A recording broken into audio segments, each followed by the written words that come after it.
Okay, cool. All right, so roll call, but maybe potentially the last warrant committee meeting of, I don't know, today. I guess probably not even November, I don't know, to order. And so we have everybody here in person once again, so that's great.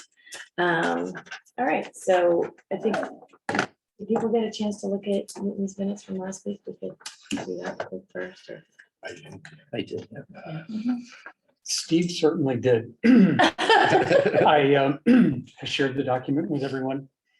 And last night I was kind of falling asleep about 9:30, and there Steve was entering 1, 13, 14, 16, and I was following right behind him. And at one point he stopped, and I caught up to him, and I said, "Gee, he must have gone to the bathroom." Gotten a drink. So I went to sleep. Next morning, 14 more here. But we took care of them all. Well, you said read it carefully. Yes, you did. And I could follow the cursor along. I could see him going through the document. There you go. It's pretty impressive, that technology. It is cool. I will say, from that standpoint, I have become a tiny fan of the Google. So I did share a Google spreadsheet, but that's something that was the first Google Doc I like. I don't know about you guys, but it's uncanny that he got all 28 that I got. Well, on that note, me too. I like Yeah, that. imagine that. You didn't miss a trick. Okay, so do we have a motion to approve Newton's minutes? Motion to approve the warrant committee meeting minutes from October 26th as submitted and Second. amended. Okay. All right, we'll just go around. Yes. Yes. Yes. Yes. Yes. Yes. Yes. Of course. And I'm a yes. All right, awesome. Okay, so I thought I would just do two things real quick, because there was a couple of questions that came up from the forum last week, so maybe we could just talk about those first, and then I'll just kind of ask you guys how we want to go about this. Two things that kind of came up in emails since then.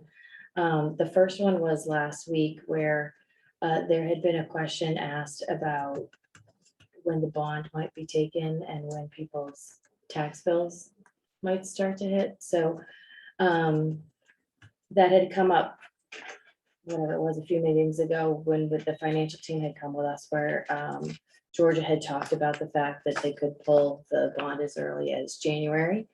And so the answer is that the taxes will increase 6 months after the bond is pulled. So if the bond is pulled in January, the first tax bill that people will see an increase to would be August. And again, that's all a separate decision. So that is that. And then, does anybody have anything to say about that? So the bond in this example is purchased or in January of 2022. Yeah. And it's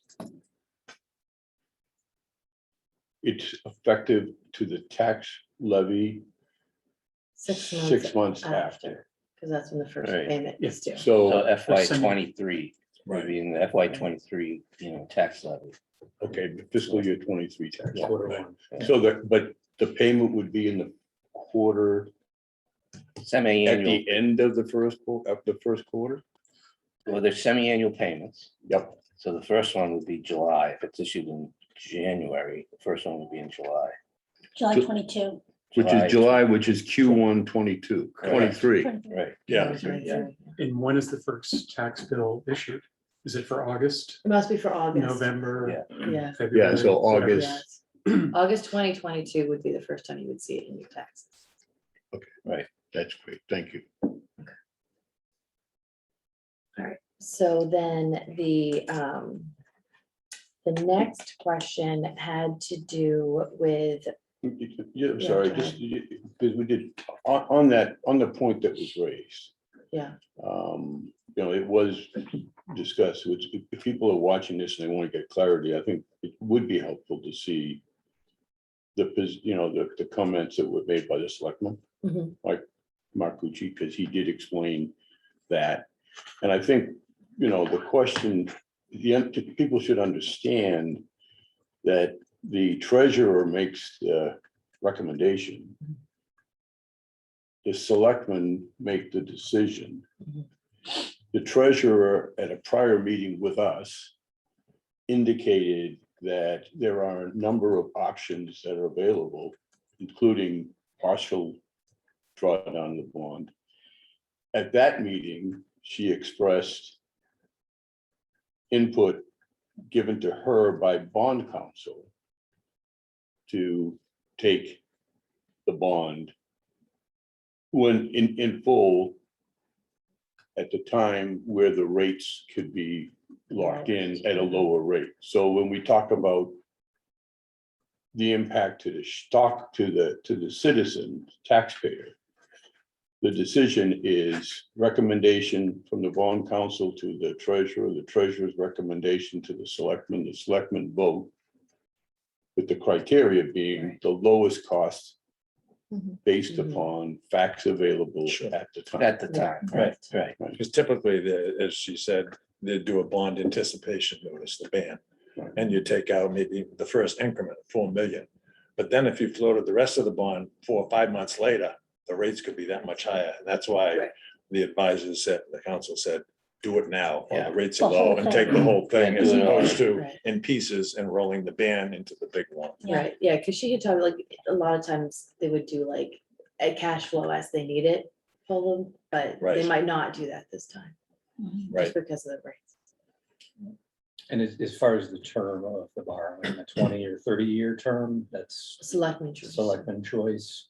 They've expressed a Based on some preference, I recommendation. guess, so, So for far the they've been- 30-year. Mhm. But nothing's final until they do it, but, To share the pain with future generations. yeah. Yes. that's Yeah, I what think it Pete- sort of but makes that's kind of sense. what Pete talked Right. about. That sort of makes sense. Spread it out over future users. Right. Yeah. Okay, thanks. And remember, one final point of that, what's good about that 30-year note versus the 20 was, at least on the 30-year note, the payment goes down a little bit every single year. I forget, it was 400,000 or 500,000, whatever, it goes down a little bit. And you can use that savings to offset any other operational increases that you're going to have. So that was one of the Right. pluses for 30-year. I agree. I always like the cheaper, but you just save money with the 20-year, but I can be Right. talked into the 30. But I Yeah. want to get to Given decide, so it the doesn't matter. relatively low interest rates, it's probably not Right. kind of a tax relief on a short. term. Okay. All right, so the other question that was brought up had to do with the no vote and the site and things like that. So Mike Quinlan actually had emailed the MSBA and they responded. So I thought, I'm not gonna read the entire thing, just gonna read rather than try to paraphrase it really. So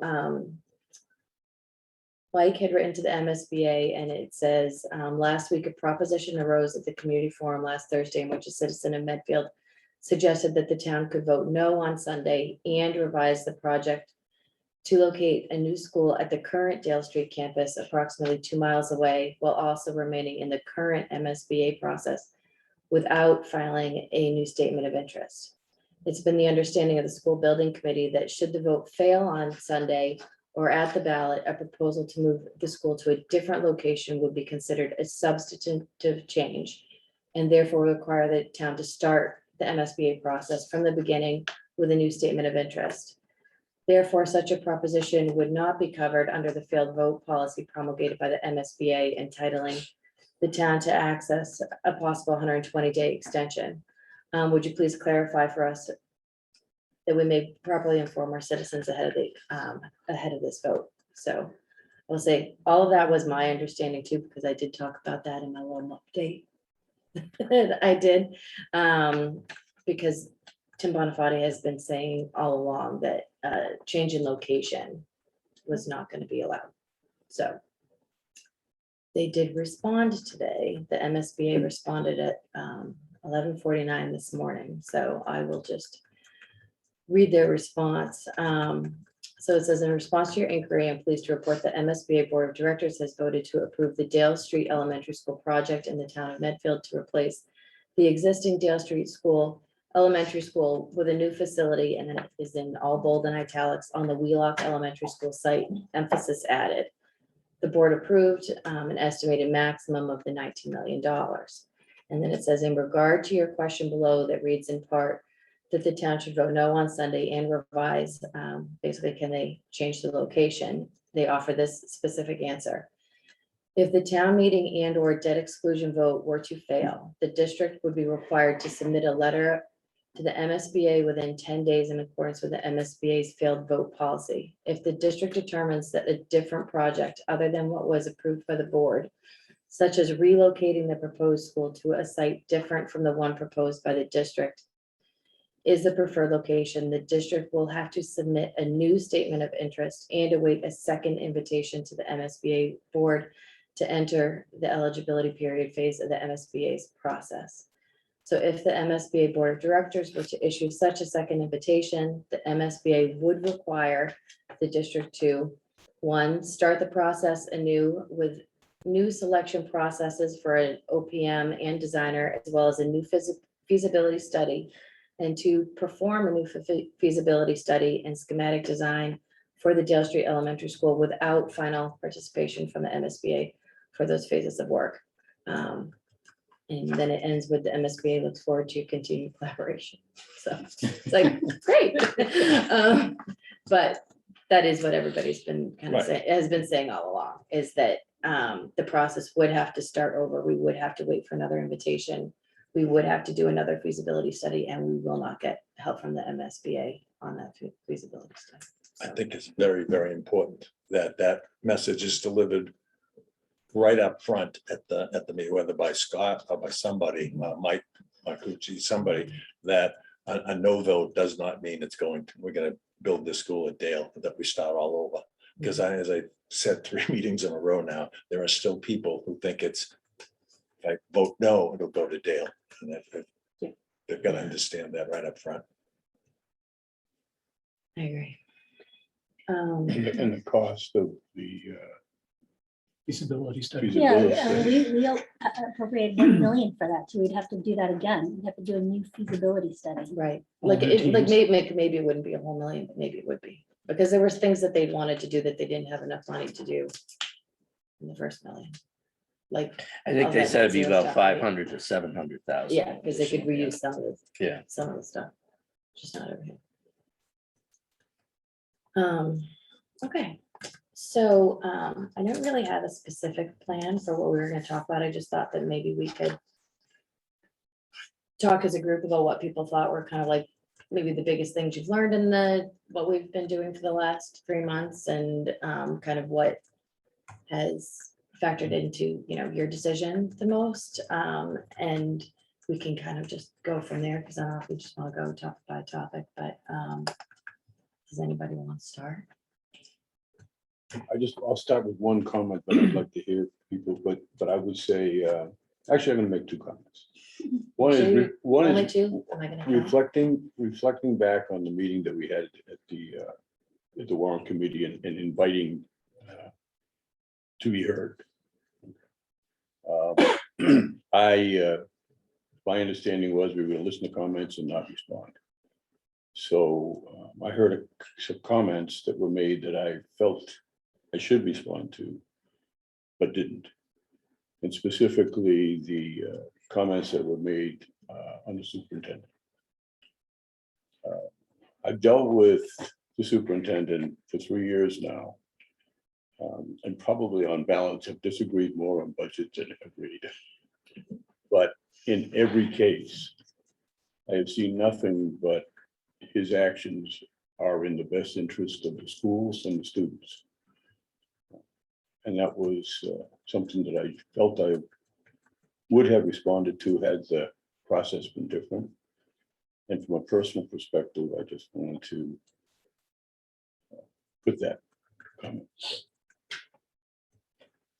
Yeah, I mean, if I could, before we all go into one comment I just want to make, Madam Chairwoman, is let me just state for the record that I'm enormously proud of the work that this committee's done.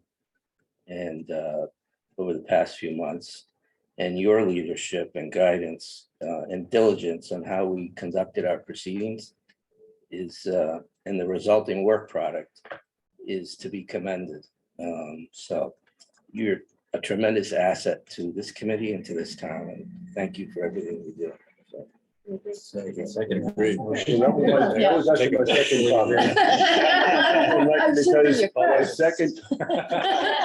the second comment was to say, I remember, I think it was maybe end of July, probably 1st of August, We had a that coffee Sharon and I had a coffee. and look at what And happened. my recommendation, my comment to her was, this is a big project. And as the representative of the Warrant Committee on the School Building Committee, following Sharon, I said, this is more than just putting a summary together.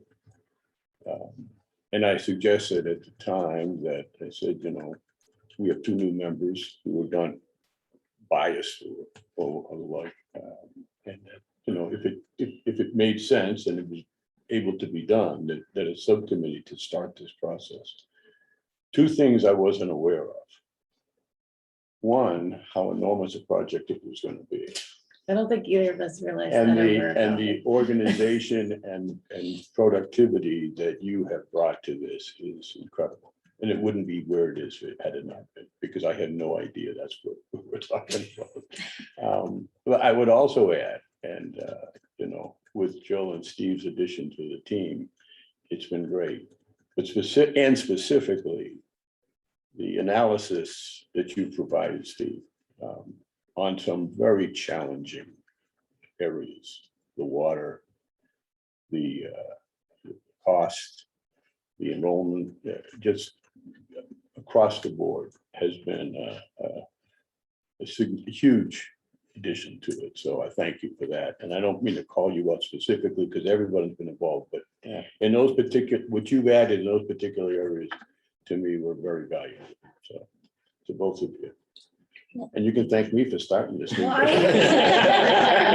Well, first I'm going to thank you for when I stepped up to be chair, that you graciously took the seat on the SBC from me, because there was just no way that I could do like all of that. So I thoroughly appreciate you not hesitating to do that. And I really appreciate all of you and the fact that this really turned into basically Bob and I wrangling Jill and Steve into committing to doing all of these meetings, and then all of you coming to all of them. You know, like none of us signed up to be on the warrant committee to do anything in the summer, B, anything in the fall, or let alone 2 or 3 meetings a week sometimes. So I appreciate it. And I know that I feel like this town needed us to do this. And it definitely turned into way more than I thought. And not only my appreciation to you guys, I echo what Bob said. I think one of the things that's made me saddest about this entire process in town is how awful everybody has been to people. I mean, people are being awful to their neighbors, and they're also being really awful to even people like Mike Marcucci and like Quinlan. I mean, these people are going to pay the taxes for this school too. They have families, they live here. And it's not like they're trying to do this for any kind of personal good. And I just think it's just been really sad to watch all that go down. So anyway, we all live here, we're all neighbors. And maybe we all can be nice to each other on Sunday. What was some kind of interesting last week, I was sitting in some training and the trainer put up this phrase, assume good intention. And like, as I was considering, the way to vote on this and what my stance on it and what my recommendation might be. And it struck me that, that was sometimes missing in the process in townwide, unfortunately. Assume good intention. People are doing the best they think they can. And sometimes that was, hard to feel. sometimes, but I think, boy, this committee and the the subcommittee covered a ton of ground over the past few months, an amazing amount of progress and work product and research and analysis and public input. Just amazing. And I think the process that this committee's gone through is good for the community. Hopefully, after the vote happens on Sunday, nothing healing and move on regardless of what the. Well, since we're being mushy, I'm gonna read my mushy quote, just to start off, because I was thinking a lot about like what things in this process mattered the most to me, and I always kept coming back to this like adage of like, the community is strongest as like your weakest link, you take care of people. So I actually started to be curious like where that quote came from, and you're gonna be surprised it came from like nobody. So it was like this. From what I had found, it was like this group of a whole bunch of different quotes. Like somebody thinks Gandhi said it, but Gandhi was actually wanting people to take care of their pets. Who knew? But anyway, I found one of the three it talked about that it kind of came from was actually this thing from Hubert Humphrey that I was reading earlier. And it says, if you'll indulge me for a second, it says, the moral test of government is how the government treats those who are in the dawn of life, the children, those who are in the twilight of life, the elderly, and those who are in the shadows of life, the sick, the needy, and the handicapped. And I just feel like there's a lot of different things about this, and I know we'll get to them, but a lot of that to me is, heck, this is a school, but it's also about the transitions that happen between the schools. And, and when you look at this, everybody talks about how this cost is gonna particularly affect the seniors or, anybody else who is on a fixed income in this town, and we can't forget that. And I think we as a committee, I think we all understand that what we're kind of voting on tonight isn't just about us, it's about everybody. And so with that, kudos to everybody. So anybody want to start with what mattered the most to them? Or? Sure. I prepared some remarks. All I'm right, better ooh. reading than I am extemporaneously, like my favorite colleague over there. So I too want to appreciate the level of effort, intellectual acuity, ability, business, and legal acumen, and time commitment of my fellow Warrant Committee members to understanding all the aspects and perspectives of this new school proposal. The effort covered a broad range of topics, many of which were new to me and presumably my colleagues here, including the MSBA process in general and MSBA finances, good night, Nick, in particular, including enrollment and reimbursement formulas, construction, traffic management, stormwater, and of course, a cost analysis of construction, debt financing, and continuing operations. So I've secondly come to appreciate the complexity of such a project and the level of due diligence and expertise required to see it through its life cycle. This expertise was exhibited continuously from numerous collaborating parties, starting with the SBC and its representation from construction, finance, business, education, and town government, along with all the professionals called upon to advise them, including the OPM, the architect, environmental partners, niche engineering, among others. And finally, of course, the school committee and select board. And also, and very importantly, any list of parties providing expertise must include the teachers and staff at Dale Street School. How could I forget them? They are the ones who have to execute every day in outdated and subpar conditions to ensure that generations of 4th and 5th graders of Medfield, and for some of us, our children, received a superior elementary education. My takeaway from meeting with the teachers on September 29th was their enthusiasm and energy for the combined campus setting at Wheelock and the opportunity to realize greater benefits in the new Wheelock setting, all of which are cited in the pros and cons documents, which were key elements in my thinking. Bottom line for me, I believe we should trust and respect the opinions, guidance, decision, and expertise of all those experts whose top priority has been on building a 21st century ready school that will serve generations of Medfield 4th and 5th graders for the next 50 years. That's what was important to me. I'll go. Yeah, I'll go. whoever wants to go, bring one. Well, mine isn't quite as lengthy, but because I have an ability to turn a paragraph into a sentence sometimes. That's what accountants do. Yeah. So I do have a one pager in any case. So let me read it like Newton did. Over the past few months, I've attended either in person or via Zoom all of the Warrant Committee meetings. I think I might have missed one. I spent many hours reviewing questions and answers. I've reviewed the MSBA process, which is extremely detailed, as we've talked about, prescriptive, and in all phases of the project. We're fortunate in Medfield to have members of the school building committee with decades of experience working with the MSBA on school projects. I don't think there was a question that we could ask Mike Quinlan that he couldn't answer because of a wealth of experience. Over the course of the past few months, however, the principal question has been, why was the Elm Street location chosen as opposed to the Dale Street location? There is a one-page document that lists the pros and the cons of each location, which is right here. It's clear from reviewing this document that the Elm Street location is the best location. However, if you put that aside for a moment, I think if we were forced to limit ourselves to just one pivotal question to decide where is the best location, what would that question be? What element of the project is of paramount importance and dictates the location? To me, that question would be, which location best delivers the educational plan of the district? Although either location can deliver a quality education, the Elm Street location best delivers the educational plan of the district, and for the reasons cited. We have heard the Superintendent Marsden speak to that, as well as the Dale Street teachers.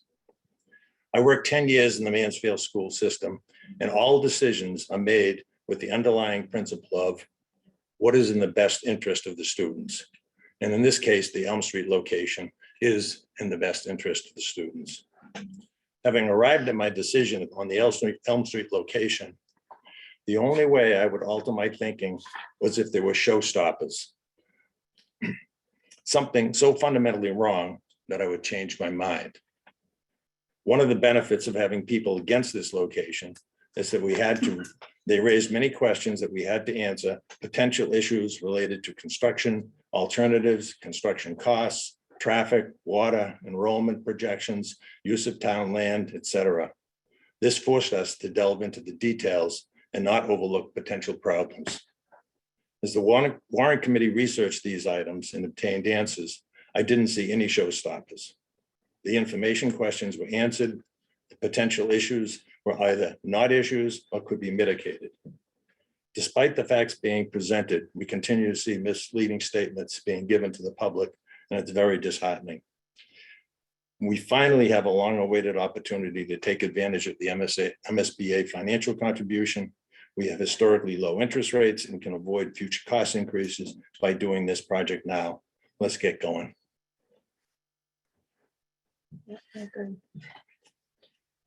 I can go next. Mine's a little more lengthy than yours, so I apologize. So bear with me a little bit, but so, as you know, I've lived in Medfield for 27 years. I'm new to this committee, having joined this past summer. After the April town meeting, it was obvious to me that there was disagreement with the path that the new elementary school project had taken, primarily over site selection. I don't have any children who would benefit from the elementary school, nor do I live near the Wheelock or Dale sites. So personally, I did not have an opinion on site selection.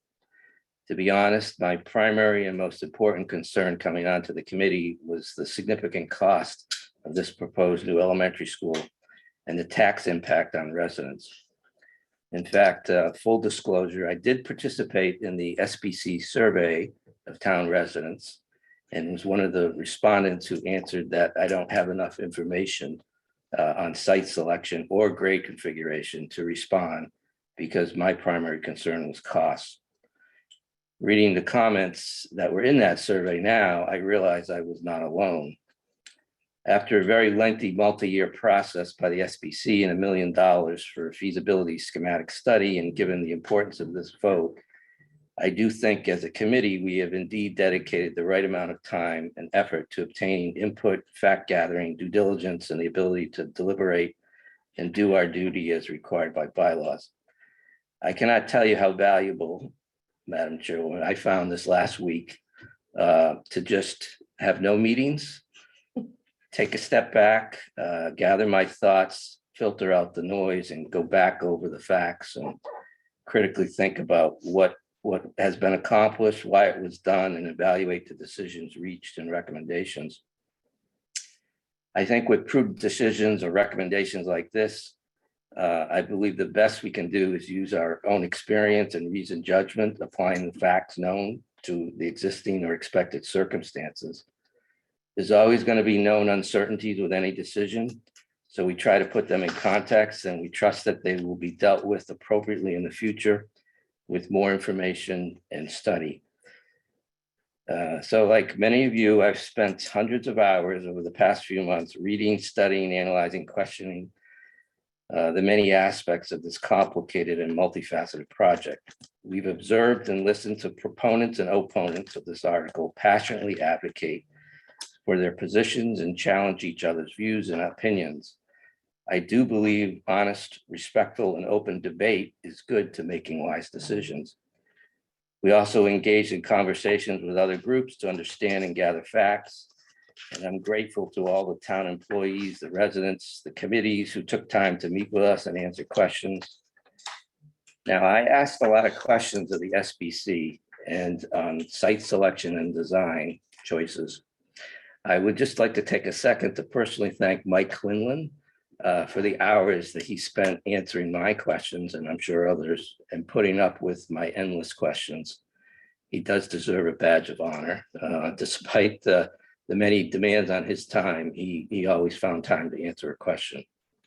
So I'm sure he's glad our process has ended. And so as the process does end, I sort of reflect on the fact that the Warrant Committee exists as an advisory committee for the resident legislatures at town meeting.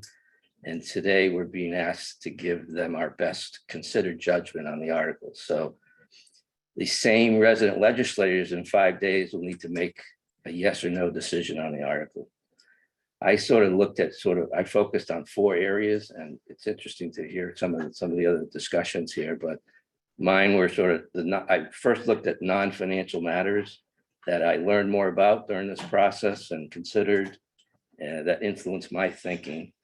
I did focus a lot on costs and financial matters, and I looked at financial risk of a failed vote.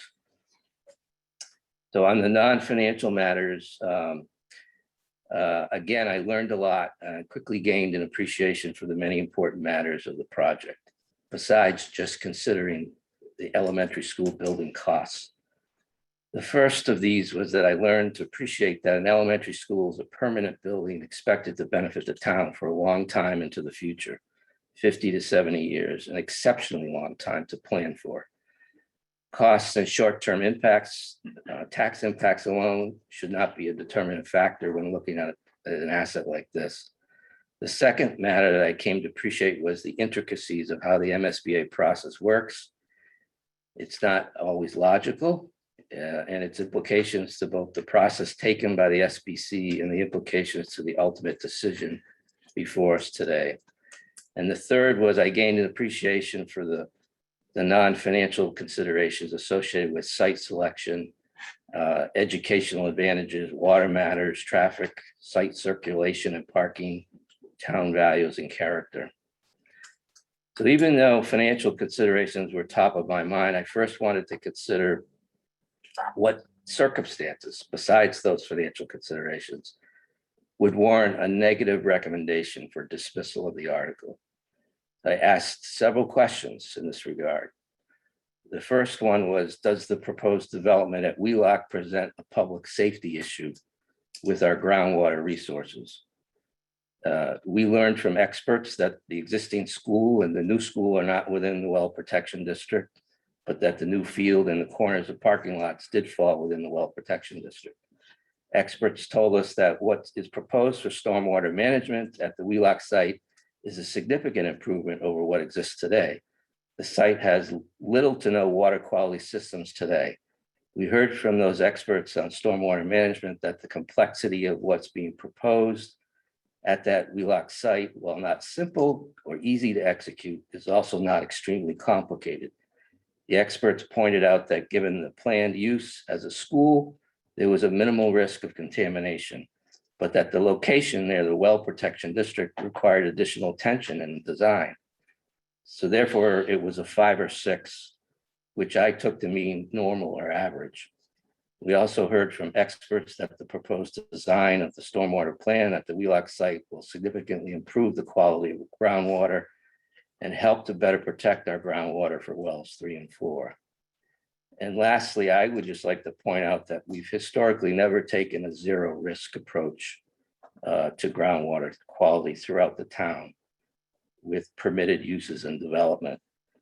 If that were the case, we wouldn't allow any development in aquifer protection districts throughout the town. A zero risk approach would not permit 2 of our well protection districts to be located where there's a significant volume of truck and car traffic passes directly through these districts. The Route 109 at the Millis border and the Route 27 at the Sherburne border. The next question I focused on was, did the elementary school, proposed elementary school at Wheelock campus, was it severely misaligned, or does it negatively impact in a material way the goals and the values that are in the townwide master plan?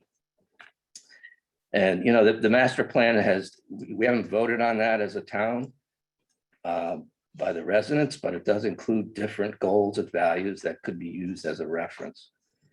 However, as I looked at it, I quickly realized that the analysis requires individual judgment on what weight to place on each of these goals and values based on a view of relevant facts and context of your own personal perspectives.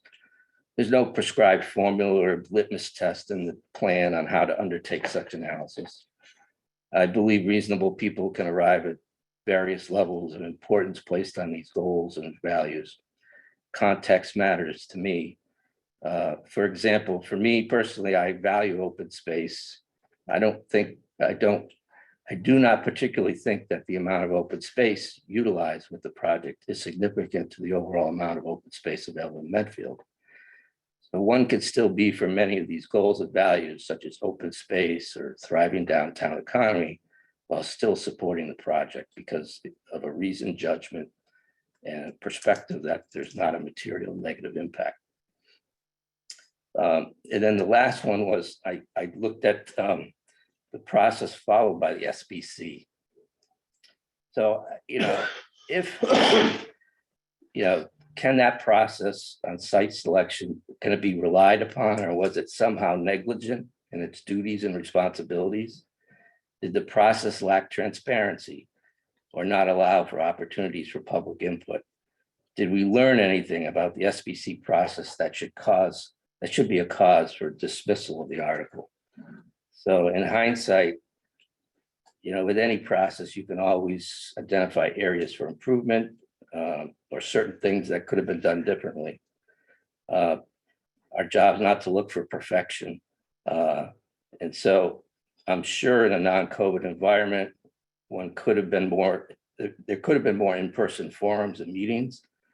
That doesn't mean that the SBC was negligent in the conduct of its responsibilities and obligations, or even that a different outcome on the site selection would have occurred. In fact, they did hold lots of public meetings. They answered questions at those meetings and held several public forums. They paused the process several times at the request of a selectman and a citizen's petition. They had multiple opportunities after receiving public input to revisit their decision on site selection. They did not change their decision because no added information came forward that caused them to change their minds.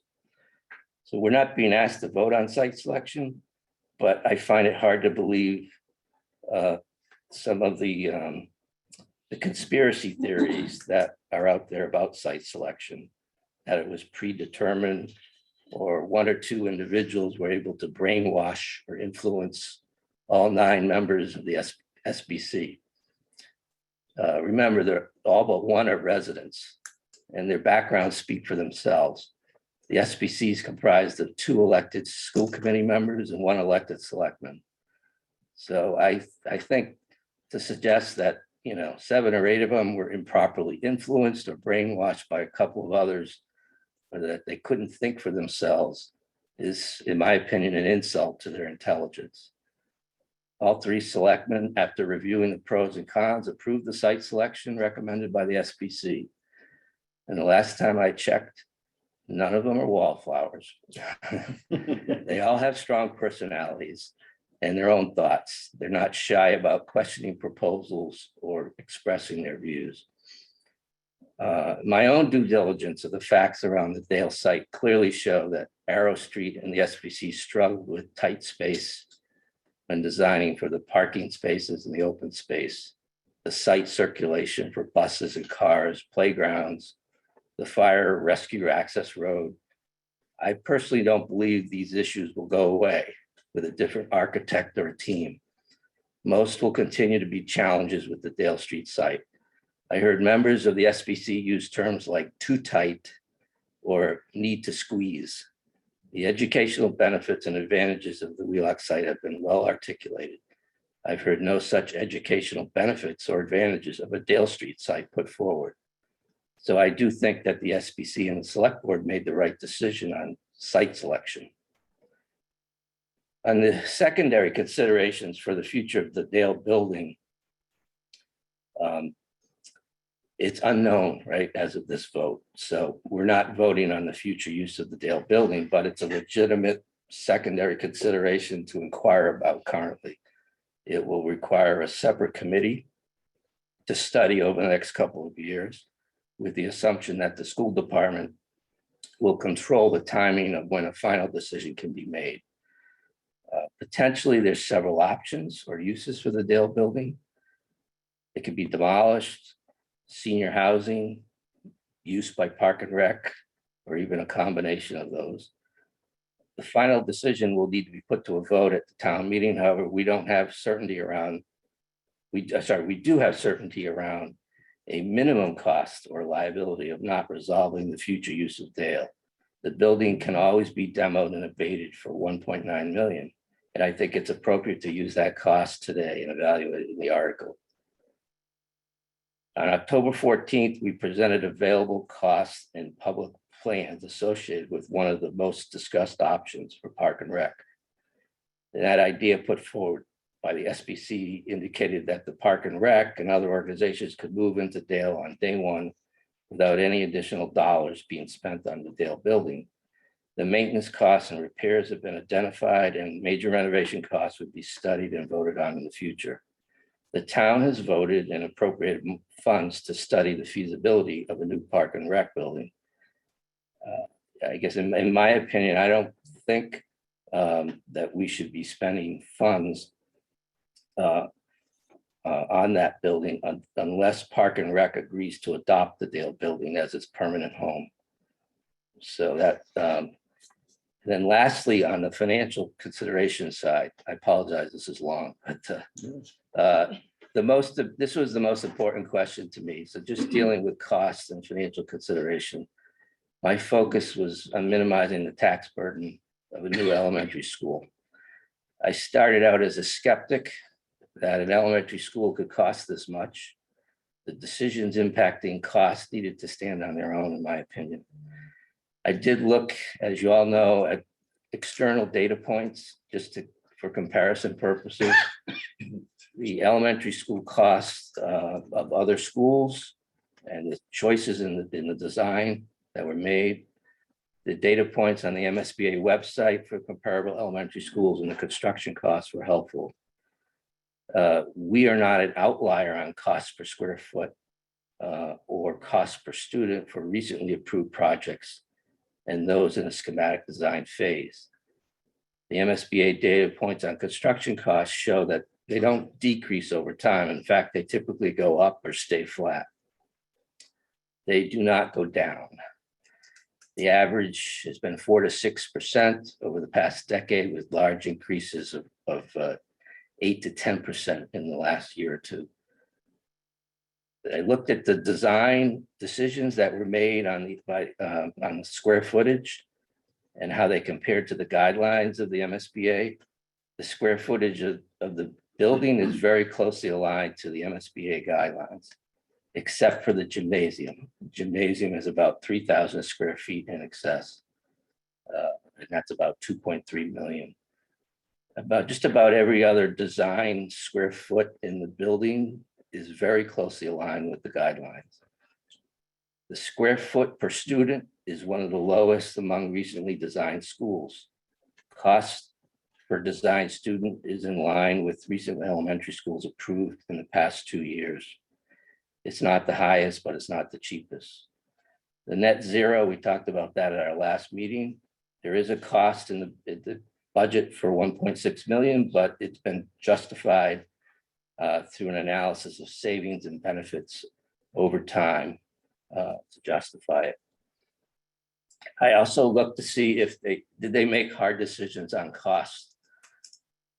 Is there evidence that they made some tough decisions? The first one and the biggest was on grade configuration. They wanted a 3 to 5 grade configuration, but when the estimates came in, they changed it to a 4 to 5 configuration. And that was $17 to $18 million in savings. They also reduced the square footage. They reduced it 3,000 square feet from the PSR options. And they went through a value engineering process where they identified 5.8 million in savings, and they decided and approved 2.8 million in cost reductions at the schematic design phase, with a potential of future reductions of 3 million if they needed it later. So with just the school building design choices, I think that the decisions made by the SBC for the WheeLock option, they were smart, fiscally responsible decisions and appropriately balanced them with the need for a long-term perspective on such a building of a life of 50 years. So on the question of were there options not considered that could potentially cost less? That was the subject of our October 14th meeting, where I talked about the Dale proposed options. And based on my analysis, using the PSR pricing data points and external input on modular costs, I concluded that they were not less expensive than the other PSR options studied by the SBC. Any excess capacity that Dale points to at the Blake and Wheelock schools would be used to add existing grade levels, either 6 to 8 or 2 to 3 students to classrooms already occupied. And as demonstrated by the school department swing space analysis, this does not translate to unused classrooms for grades 4 and 5. And the most important point on this analysis in my mind was that money spent, the $6 to $8 million, is considered lost money. It's not subject to reimbursement by the MSBA. There's nothing to show for it at the end. So the Dale options cost more because of this. From a cost perspective, I concluded that the SBC identified the best options and studied the right ones during the PSR. A newly designed ad reno or new construction option at Dale site does not translate to lesser costs. And in fact, I'm convinced it will be more expensive in 3 to 5 years. So on the future financial risk associated with a no vote, I'll just give you this analysis I did. I did look at the question of what risks are out there. It's been talked about by some people, but I just wanted to do a quick calculation for myself just to understand the significance of these risks. And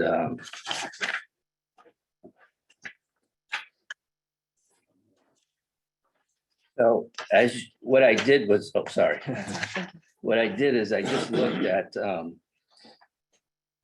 base case is the is the $62 million borrowing.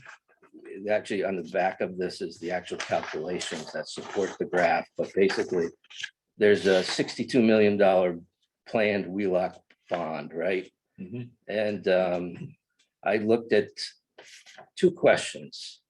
The biggest risk out there were the construction cost, inflation, and then interest rates. And so, and I looked at sort of, even if we won the lottery, right? And we got back into the MSBA process at the end of 2022, and it would still be an additional 2 years after that for a different group to get through the feasibility schematic design phase. So I said, even if you won the lottery and you were able to do all this in 3 years, that was the low side. But as we all know, it could be longer than that, 4 to 7 years even possibly. So I just did 3 to 5 year delay. The public data on construction costs per square foot for elementary schools has, historically, it's been 4 to 6%. Recently it's 8 to 10. I took the low amount of 4%. So, I mean, just on construction costs alone, the escalation is 10 million for 3 year delay and 17 million for 5 year delay. And when you combine, so that, there's a savings, right? Not all of that, the town would have to pay because of the MSBA would reimburse some of it. So the increased borrowing would be like 7 million and 13 million for the 3 and 5 year. But I think the biggest risk here is interest rates. The recent Wall Street Journal article that I read on Saturday pointed out that investors are pulling forward their expectations for when the Fed's going to raise rates. Fed funds futures shows a 77% chance of a rate increase by July of 2022 and an 89% by September 2022. So I don't have a crystal ball, but I feel pretty confident that interest rates are not going to go down in the next 3 to 5 years. And there's probably an extremely high probability that they will increase. So my assumption was, even if they went up 1% between now and the next 3 to 5 years out, the combined impact of the construction cost, inflation, plus the 1% increase, you're talking about a $21 million added cost for a 3 year delay and almost a $30 million, $29.4 million for a 5 year delay. So that was a risk. Those are real risk, in my opinion, that I think people need to know about and should have out there. I'm not saying they're all going to come true, but I don't like to gamble, but I don't like to take risks that we don't have to. So Thanks, Steve. Thanks. Thank you. That's Yeah, great that's excellent. analysis. So your conclusion is I mean, to vote. I support a positive recommendation, for the article, because number one, we need a new elementary school, and it's necessary and long overdue. I do care about the environment, and given the existing conditions at Wheelock, at that Wheelock site, I think the proposed stormwater management plan is going to improve the groundwater quality there. And it's going to further protect our wells. And the Wheelock site has more advantages over the Dale sites. We've heard them all: educational, the struggles with parking and site circulation, buses and the playgrounds, all those things that a tight space creates at Dale.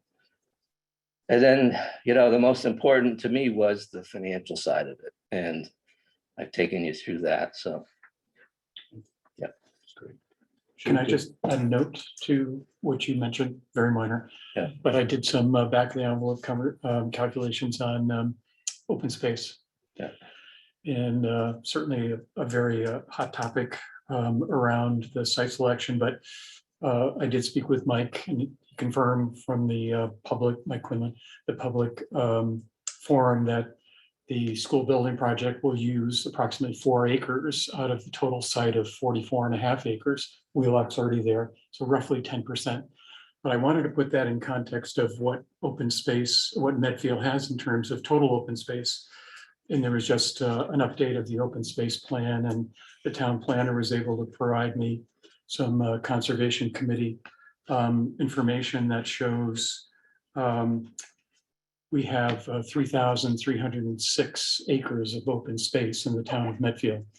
We're 14.6 square miles. There's 640, Google says, 640 acres per square mile. That translates to 9,382 acres. So roughly 3,300 open space acres out of 9,300.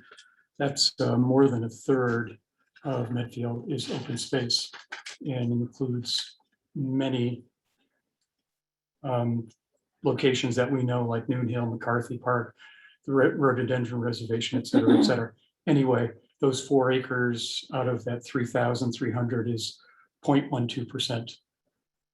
And I just wanted to me, that put it in context. Yeah, that's great. I'm gonna add one thing to that. Please. The report you referenced, the open space and recreation report. On page 14 of the report, second paragraph says the town in 2015 constructed a replacement public works facility, and in 2017 it completed an expanded police and fire station.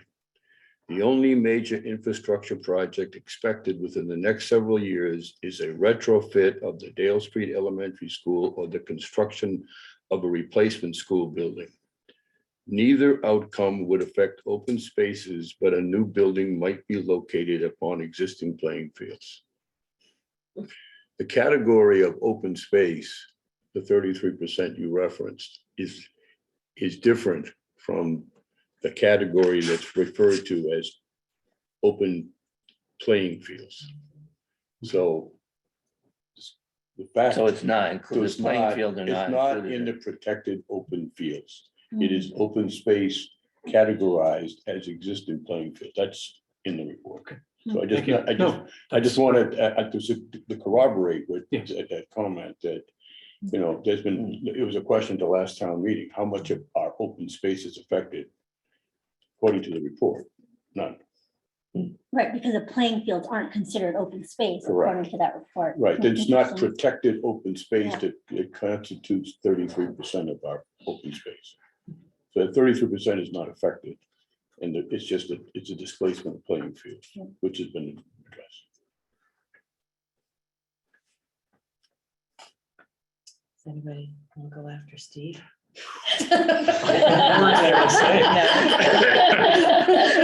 I'll be pretty quick. I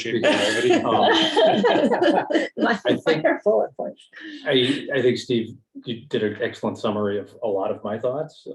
And, you know, a lot of the discussions and information that we've discussed here or heard discussed here, and the evaluations and studies that you've put together for the committee. So I'm not going to repeat all the things that you said, because I couldn't do it as eloquently anyway and as detailed. So I'm just those are only one thing that I would kind of add upon that was kind of heavy in my mind was, and still is, depending on the outcome of the vote on Sunday, the reuse of the existing Dale Street School. And that still weighs heavy on me. And I think, but I'm optimistic, and we've actually discussed a lot of, you know, in the last few months, a lot of different alternatives there. I'm optimistic that healthy discussion will continue. I actually prefer to go into it without having a preferred tenant. I think there's a lot of options that could happen with this disposition. Maybe it doesn't stay a town building. Maybe it's redeveloped. Maybe it's put back on the tax rolls. There's a lot of alternatives I think the town needs to consider going forward. And you know, I'm optimistic that this amount, the start that we've, you know, this heavy dive that all of you folks have gone into on the school would continue on with the reuse of Dale. So that makes my only slight difference of opinion from Steve, but you know, on balance, I thought of, where we are right now, the decision ahead of us. A new school expeditiously at Wheelock, or a possible new school at a later date at another site at, I think we've proven higher costs at a later date. So, on balance of everything, I'm supportive of the warrant article as presented, but look forward to a healthy debate on the reuse of the Dale School. I agree. I'll chime in. There's no way I could repeat. I'll just say that I agree with all of your points and your analysis. And I think actually everybody that has spoken, I'm in adamant agreement with both the respect that's been articulated here today of every party involved, whether it's the school committee, building committee, across the board, the warrant committee, especially, obviously you've done an excellent job. I think that level of work has given me comfort to be able to come down on the decision that I would, or that I have come down on. I'll be the first to confess that when I sat in the warrant committee room and I saw this entire plan and process of what it looked like, my initial thought was complete skepticism as to whether we really needed to go down that path. And through this process, I've absolutely kind of switched my tone. I think it's really informed me, and I think I'm the only person on this committee that has a child that will be impacted. You will eventually. Yeah. But it is interesting to me because I agree with all the points. I'll just add a couple of my thoughts. I think the impact to the children, if there's this effort to stay at Dale, you don't get those years back, right? And if they're losing classrooms, they're getting crunched in together, they're not having a robust experience, you don't recapture that, right? So if you look at early childhood education, they're critical years of brain development, and those early stages are really key. So in my opinion, I'm looking at this vote as not litigating the past process, which I also looked into, and I thought, I didn't have a material issue, right? If there were showstoppers, fine. And I agree that you can always look back at the process and say, we could have done this better, we could have done that better. But without litigating the past process, which I don't think is what the vote is about, candidly. The vote is about what we're walking in to do and the impact to the town.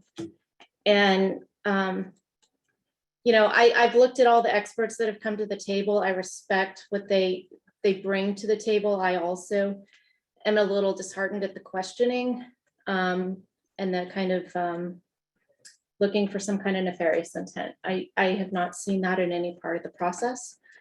And I am, one of the big things that has stood out to me, I think is twofold: the concern of the impact if we throw out all the work to date, both from a cost perspective and the likelihood of us getting back into that process. I didn't have this level of detail, but I did look into it, and there's no question it would be more costly over time. There's just no question.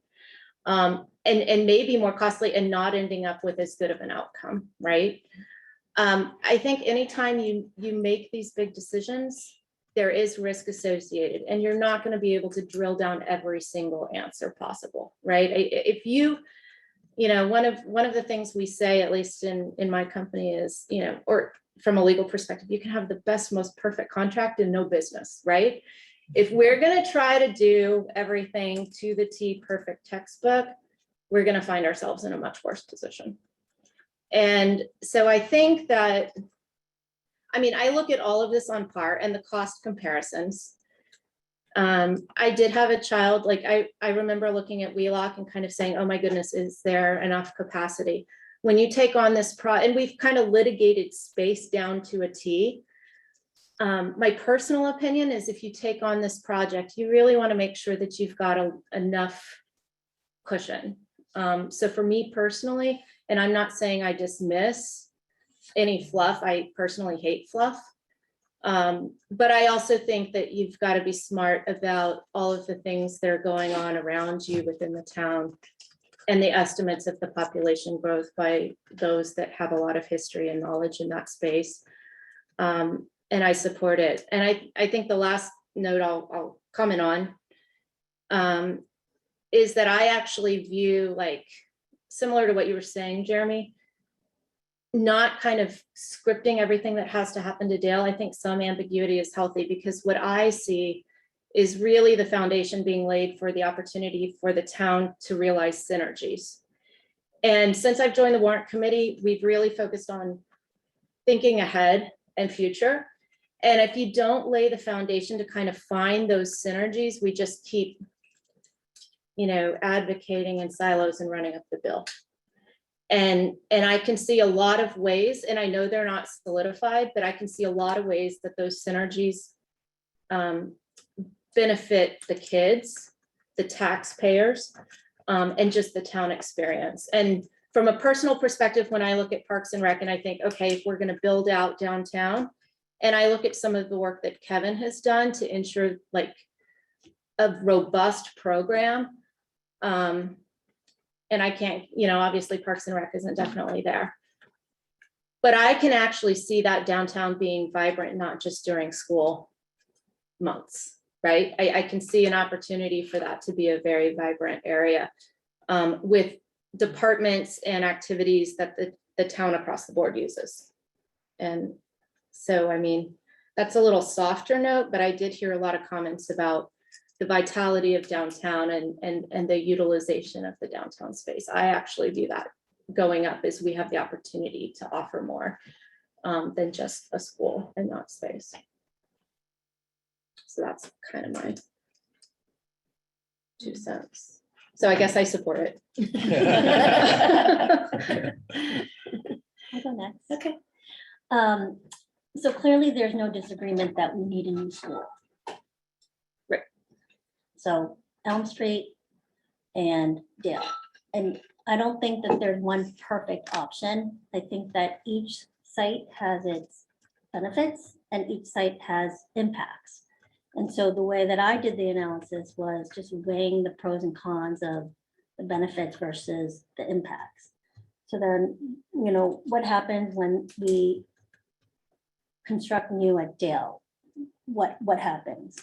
The Park and Rec is impacted because they currently use part of the Dale Street School, the gym, for some of their programming during their summer camps. And Kevin Ryder had said at the meeting that it would devastate the program. It would severely cut their programming by a lot, and it would, hurt them.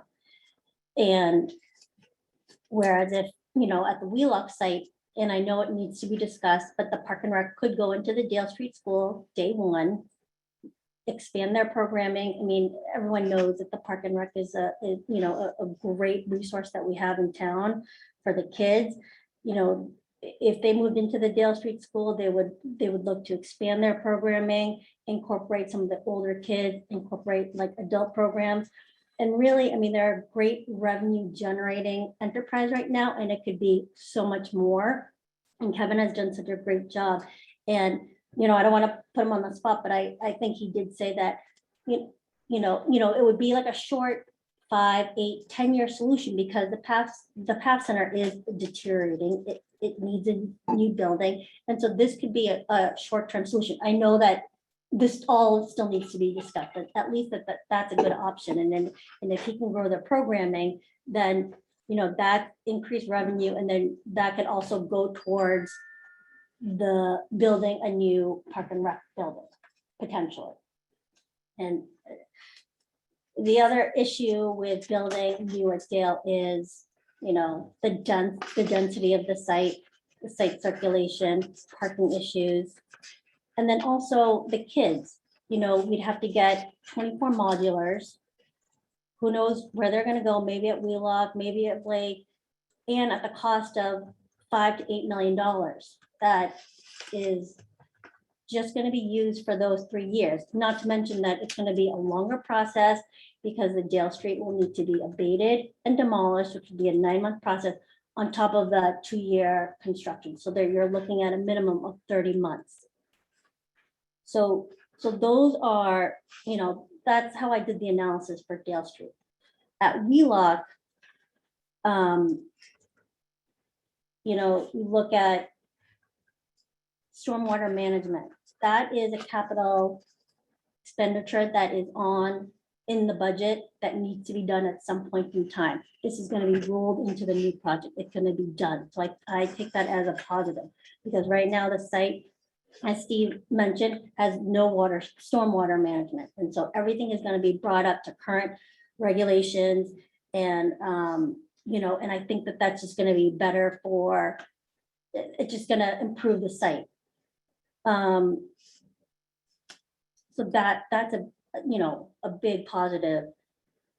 I was really, when the teachers came in that day, I was really kind of moved by their enthusiasm, their dedication to the students, the way that they collaborate and work together, and and they care, and they're so excited about this new school. And I don't think that that's something that we really have to listen to. They're with our students, and it was interesting to get such a teacher's perspective. I have my own perspective and I hear other people's perspectives, but their perspective on their day-to-day interactions with the kids, their day-to-day interactions with the programmatic study, and how they say that, the 2 to 4, it's an integrative curriculum with respect to social studies and science. So it's 2 to 4 and 3 to 5, the 3rd grade and 5th grade. So it's really integrative. It builds off each other, and having that campus environment where you can go back and forth between the schools, it's easier to talk amongst the teachers,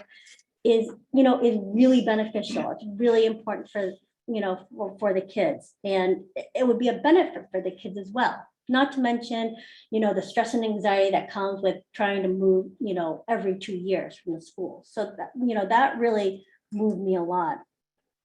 I looked at the traffic at Wheelock, and originally I thought it would be double because you're having 2 more grades come into the site. Based upon your analysis, Steve, it's not as bad. There'll be an increase in traffic, maybe, I think it was like 23 families or 104 cars, but the majority of the students take the bus every day. And so while there will be an increase in traffic, I don't think that it was as bad as I thought it was going to be. And then not to mention during the site plan process with the planning board, they can, the planning board can put in a decision saying that there will be a look back period after building stabilization, like a year, after a year of school, they can look back and say, were these mitigation measures of the 3-way stop sign, were they effective? Yes, great. If not, then what else can we do? And then we can reassess at that time. Right now, no one knows what the traffic impacts are going to be. The IT and the traffic analysis made predictions. So then we'll just see 12 months out after stabilization if those, are true. So I feel like that there is like a remedy for people that have concern about the traffic.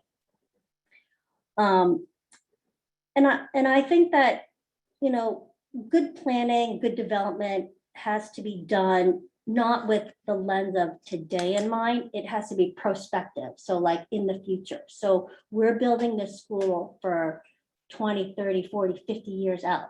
And while the student enrollment might not be at that level, we don't know where it's going to be that far out. We have the whole hospital, state hospital development. Those are going to have multifamily housing and other housing options. So there'll be more families in town that will be coming to town as that state hospital gets developed. And I also think that we also need to look, when we were building the memorial school, we had the option of going bigger or, smaller. We chose a smaller option, and now we're kind of at full capacity at Memorial. So now you look back and say, we should have probably done the bigger school so that we had more capacity. So I feel like we've been at this juncture in terms of trying to decide, should we go bigger, or smaller? And then not to mention the whole MSB process where, they gave us those guidelines. Like that was a number that they had provided to us. We went back and said, are you sure? Is it, should we go smaller? And then that's the number that they gave us. And then the other thing that I wanted to mention was that, you know, in kind of like hindsight, when we look back at other projects that we did, we have the memorial school, you know, we had the option to go bigger, smaller, we went smaller, now we're at capacity. And then also, I look at the DPW garage where there was, you know, a lot of discussion and it's too big. So then they delayed it. It was smaller. I think it was like, I don't know how much smaller, but it came back smaller a year later, but then it ended up costing the same. So then, you know, that was a, you know, that was not helpful at all. That, Right. you know, that was a lose-lose situation with a smaller building and then it costs us the same. So I look at that and say, we're at the same point right now where we have these same decisions in front of us. We can go, you know, we have this school, all of these benefits, the campus-like environment. And then if we vote no, we, you know, we have to go back to square one. The interest rates are low right now. They're only gonna increase. And the cost of construction, that's only gonna increase. I mean, it might stay flat, but it never goes down. So that's only gonna increase. So we're looking at a much more expensive project if we vote no. So for all of those reasons, my vote will be yes. Okay, I guess I'll go. Okay. Everyone has, you know, we've all spent a lot of time on this and a lot of thorough research and consideration. I too approached it a little bit more from the financial side to kind of weigh the pros and cons of the project overall. You know, going through the various topics with the town planning, the Parks and Rec, and seeing the opportunity there. I do think the town master plan is pretty personal from a prioritization standpoint for people, so it's kind of tough to bring into it. So, and then process, I think we vetted that thoroughly at this point. And I think for me, what it really comes down to, and then being in the world of projects, certainly not school projects, but every project can be a really good project. And, you know, you have to consider the other factors. Do you have the right resources? Is the timing right? You know, I think we're in a really good environment for what we can get for interest rates. But I also have to consider the taxpayer impact and then overall impact on the town as we go forward. You know, what does this do to us and other capital obligations between, you know, now, 5 years from now, 10 years from now, and so on. Certainly things will improve. But we also have a lot of other obligations in town that need to be considered. So that really weighed heavily on me, still weighs heavily on me, but certainly I'm sure, as you guys found, it was not an easy deliberation just to go through all the facts and really see what are non-issues, what are issues that are mitigated and covered, and then kind of boil it down, what's left at the end of the day. And I think there are some facts that I can't ignore in the analysis. And I think probably the unpopular opinion, but I think that this project is really big and a little bit of a burden on the taxpayers. Not to say it's not to take away any of the work that we ourselves personally put into the analysis of it, or anything that anyone else has done on the other committees, because I do think that we're so lucky that we have the experts and leadership and guidance in those areas. But I have to think, is it the right project at the right time? You know, do we have the resources to do this? And there's concerns there, I think, from the taxpayer impact. And we've seen kind of what that will do based on, you know, your home assessed value and everything like that. So, you know, like in a perfect world, we would have a crystal ball, we would see what rates are going to do. You know, the interest rates increasing forecast kind of goes up and down as well. What we could do with the Dale building, I think we had great discussions around that. I think there's some really great opportunity there too. I don't want that to be ignored or dismissed down the road either, no matter which way the vote goes. I think that the analysis on no vote was really helpful. And it's with the assumption that your construction costs are where they're at today, right? So I think, is it the right size project? And with that assumption, then yeah, there's some pretty significant impacts and a delay. So I think that we have enough in what we've discovered, you know, feasibility wise to not 100% start all the way over, but I do think it would, you know, it could do another look. And I would recommend dismissal on the article with that amendment. The dismissal based on more time? No, I think it's the sizing, the size of the project and the expense it brings to the town. I feel that it would really strap us to do anything significant where we might have other capital obligations in the future. And I just think that we could take another look at how we lay out a building. And I know, you know, Memorial point raised for going small and maybe we should have gone big, but I do think that's a consideration that could be made with different That planning. the school itself is too big. Yeah. And I think that we can roll into something and add on over time. I do.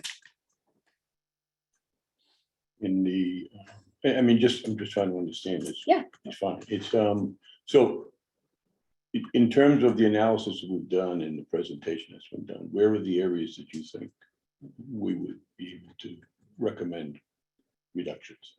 Well, there's two things for me. The first one would be size and the enrollment size. I know we're following MSBA guidelines, but they're guidelines. Well, The other thing okay. would be around the location. I don't know that I feel it's 100% fair to say with Dale that we'd have to do it in the way that it's been proposed. I think that there could be other alternatives there that would lessen the impact if we could explore them further. So if we were going to look at an ad reno in that location, then, you know, do you have to move everybody out to do all of that stuff? Or could it be in phases? Or could you start in certain areas? Or could you do an addition and move the kids from one year to the other into an addition and work around some of that construction a little bit differently than incurring the cost 5 to 8 million for the modulars? So the first question I would ask in that is, the enrollment isn't a guideline. Mhm. It's a requirement. To get the state money. In Well, order to get the In order reimbursement. to get 19 Correct. million. Okay. Yes, So the alternative to explore, Yeah. just to be clear, Yeah. is to build a building alone. It's one alternative. Yeah. I Well, mean, the maybe- reimbursement. But I understand, but from the, I'm not trying to, sorry, I'm just trying to understand. Okay. But if we don't go the MSBA enrollment number, Mhm. we will build the school ourselves. Yeah, that's one path forward. Well, what's the second? Yeah, re-enter the program. Okay, Right, re-enter we've the talked about program, those and, paths, and, right? but Yeah. is there any indication the MSBA is gonna change the enrollment number? No. Well, I'm saying, I'm probing because it's important. Mhm. My understanding is that the MSBA has said this is the enrollment. Is there any indication that we went back to the MSBA, and said, we will only go forward with you if you reduce the enrollment numbers you Would have? we not entertain the discussion again with them? Would they entertain the discussion? I guess we'd have to ask them. Okay, so that's, given the analysis that's been given, you think that's a risk worth taking? I To do, maintain, because of to the keep the ultimate, Dale School as it impact. stands right now for 5 more years. I'm not saying that. Well, it happened to be. What was the alternative? Well, I'm just trying to probe. I mean, I actually think it's a good, I think it's a good debate. I think People it's- to you have know, their- okay if we're we not don't making need, she unanimous. doesn't need It's to all right. agree with us. I mean. well, I'm we not, can have it's a- not asking for agreement. I'm looking for clarity. Okay. You know, I maybe guess- I'll agree with you. well, You let can me tell say it what- this way. I guess Maybe I'll agree with there's you. more that I think we could explore around that. And that's with in mind the impact to the taxpayers on the town and what it does for the next, decade, as far as what else we have for obligations from a capital standpoint and what that does for the town budget. And the other piece is, just for clarity, the ad rental Mm. was phased. Yes, yeah. So it We never saw said, one phase of it. no, it was all phased. It said, we will build this part of the school first. Mhm. And then we will take out the cafeteria, we'll take out this part. And then we'll build that. So when you say it should be phased, okay, that's fine. Those are the criteria, fine. Can I ask for one clarification? So the MSBA enrollment number, when it first came out, and we saw that number, we went back to the MSBA and said, can you reevaluate this number and like confirm with us that this is the number, you know, because we thought it was high at that time. And then they came back with a higher, that's when they came back with a higher number at 575, right? So we did go back and ask them to reassess that number. Yeah, I just yeah, want we to, did. we That's when they brought up the we did kindergarten suggest that issue. number was. Yeah, we did. Yeah, no, that's And they accurate. came back with their own analysis that said, this is the number you should. They have which a- was higher than the unfortunate original they number won't that they work I'm came sorry? with, right? Yes. I said it's unfortunate they won't work with us on that. I think that's an unfortunate thing, because we were trying to go That's lower. unfortunate, it's not. It may be unfortunate, but it seems to be a fact that they say it's 575. So if we go alone. The Other alternative. towns have So, done okay, it, but I know let me just play that out, just so I understand. So if we go alone, we will. Because the cost to the town is 62 million. The proposal would have to be to build a school on our own at less than 62 million. So right now, we're building an $81 million school and costing us 62 million, Mhm. 5. Mhm. And if we go alone, we'll have to build a school that's less than 62.5, so it'll be $20 million less expensive. So in our analysis, I just haven't seen a $20 million savings. That's just a comment. Factoring No in matter where you times build it. too, right? Like, Well, I yeah, mean, in 5 you- years, you've it'll got- be, yeah. it's gonna be, Yeah, I mean, when I looked at this, I sort of, I assumed the tax increase was coming for a new school, okay?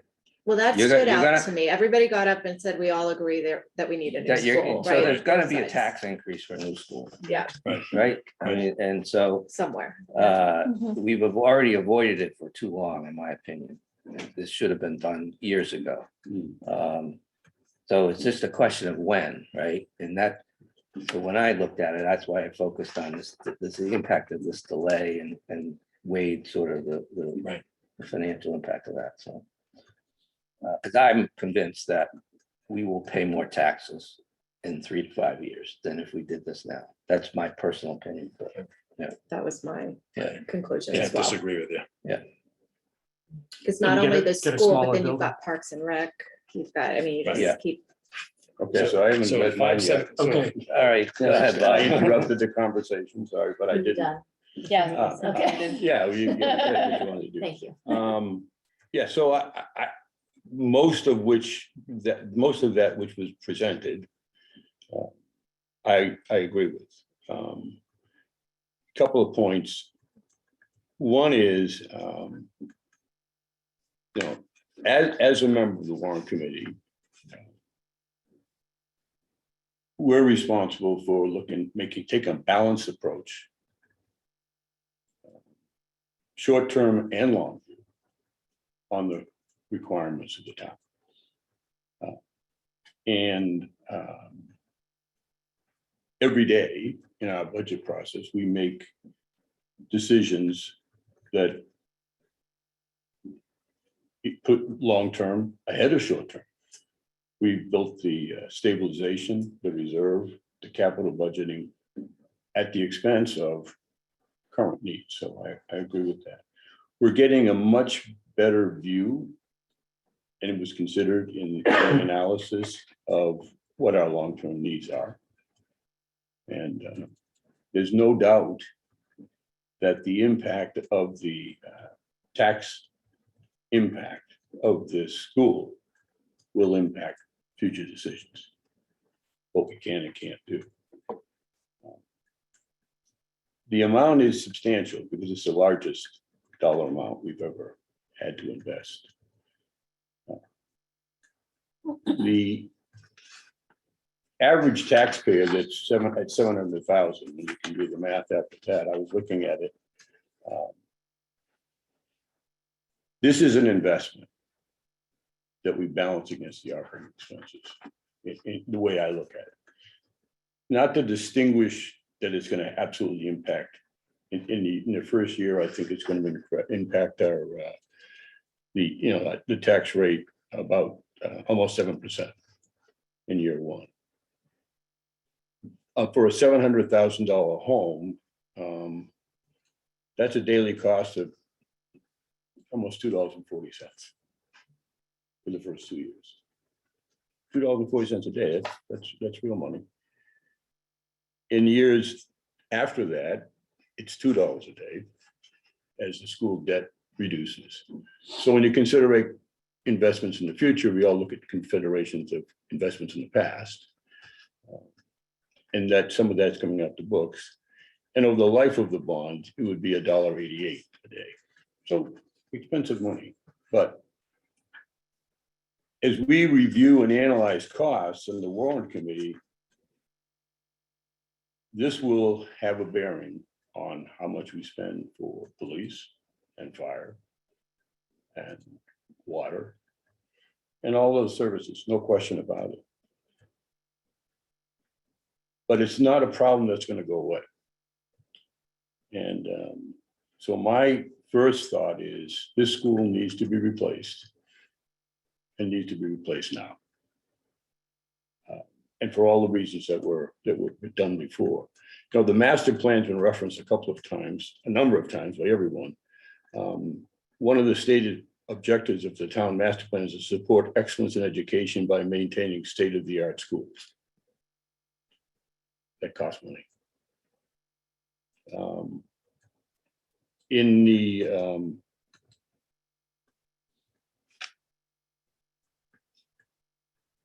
master plan also talks about the benefits, looking for community and recreation facility providing intergenerational interaction. It supports older adults who wish to age in place by expanding programming that provides opportunity for socializing, health, and wellness. In addition, the master plan looks for opportunities to provide wholesome activities for teens, including spaces to hang out. In the meeting, I understand the process that we're engaged in now is just one of the steps the Warrant Committee is responsible for. But I feel as though I need to look at this, I need to look at this in the total context. The meeting with the Dale Street, with the Park and Rec, to me was a significant item in my consideration. You know, the 92-year-old FAF Center, which has 8,000 square feet, is limited in what it can provide to the community.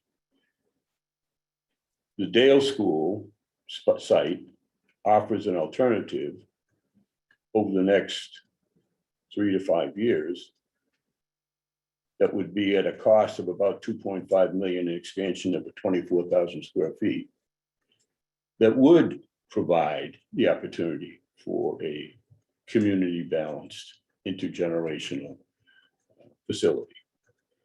That as we look forward to future needs, I see no opportunity to invest $17 million in Park and Rec.